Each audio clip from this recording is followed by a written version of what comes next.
Hey Bobcat Nation, I'm Esau. As we prepare to return to campus this fall, there will be some new responsibilities we each need to support to help keep ourselves and others healthy. Supporting these important health and safety measures is probably one of the most important components of Quinnipiac's reopening plan. It'll go a long way in helping us remain on campus for the fall semester. And I don't think any of us want the alternative. Campus shutting down early and all of us having to finish the semester at home. We're here with Dr. Monique Drucker, Vice President and Dean of Students. Monique, thank you for joining us today. Thank you for having me, Esau. Today we're here to have a conversation about what the new shared accountabilities will look like, how they'll be enforced, and most importantly, what students can do to make these new behaviors second nature to all of us. Monique, what are some of the shared responsibilities we should all know about for this fall? Well, it begins with the understanding that every decision we make not only affects ourselves, but those around us, and that's just the nature of a public health issue. We can tackle this together as a community, and we can do that in a fairly few simple steps. One is that everyone needs to wear a face covering. This protects yourself and others. You may be asymptomatic and not know it, and you also want to make sure that you are doing everything you can to protect the professors and the staff and the faculty, everyone who's working really hard to keep us here on campus this fall. Secondly, you want to practice physical distancing. 6 feet apart is the new normal. And lastly, virtual events. We are encouraging all of our student organizations and our students to have small gatherings and events from a programmatic standpoint, but also please understand that large gatherings could be a super spreader. It's the last thing that we want. We really want to do everything that we can to prevent the spread of this virus. So virtual events, small gatherings, and really avoid large gatherings and any parties. So I've heard, for example, no visitors will be allowed into residence halls. You can only enter a building if you live in it. So what are ways to enforce these policies and behaviors?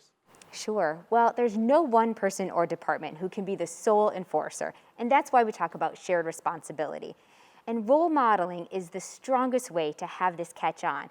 So wear your mask, and if you see someone who's not wearing a mask, we expect that you're going to kindly ask them to put a face covering on. Now, there may be occasion when someone forgets their mask, and one tip would be to always have a spare one in your backpack or to have one perhaps in your car.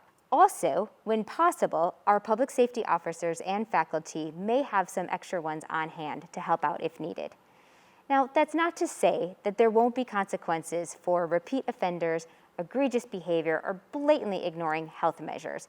And there could be the case where ultimately a student may forfeit their privilege of being on campus or attending on-ground classes. In addition, RAs will have training in these policies. So for example, if a student is having visitors in their residence hall and their roommate is uncomfortable addressing that with their roommate, then that's the perfect time to engage their RA. There will be enforcement, but we need to remember that the greatest penalty for not practicing these new policies is that we will have to go home early because we didn't do our part to stop the spread. How will students know what these policies are? Well, we are working on an extensive set of communications and regularly sharing this information with students throughout the summer and into the fall, even after returning to campus. Much of this is included in the online COVID-19 training course that all students are expected to complete by August 10th. We are also working on a student pledge called the Quinnipiac Pact, and this clearly outlines the expectations and shared accountabilities that all students will sign. In addition, we have a detailed student return to campus guide and our weekly Back to Bobcat Nation updates on social media and our QU website. I realize that this fall is going to look and feel differently, and this may require a different way of thinking for some. I believe our students will understand that in the end, it's for the greater good of our Bobcat community, and we must do our part to be compassionate, to care, and show respect for one another, to our Quinnipiac community and the local community that we call home. Thank you for joining us today, Monique. Thank you for having me. We all have to do our part to keep Bobcat Nation healthy if we want to return and stay on campus for the fall semester. It may be a little different than what we're used to, but it'll be great to get back to Bobcat Nation. We're looking forward to seeing you real soon. Go Bobcats!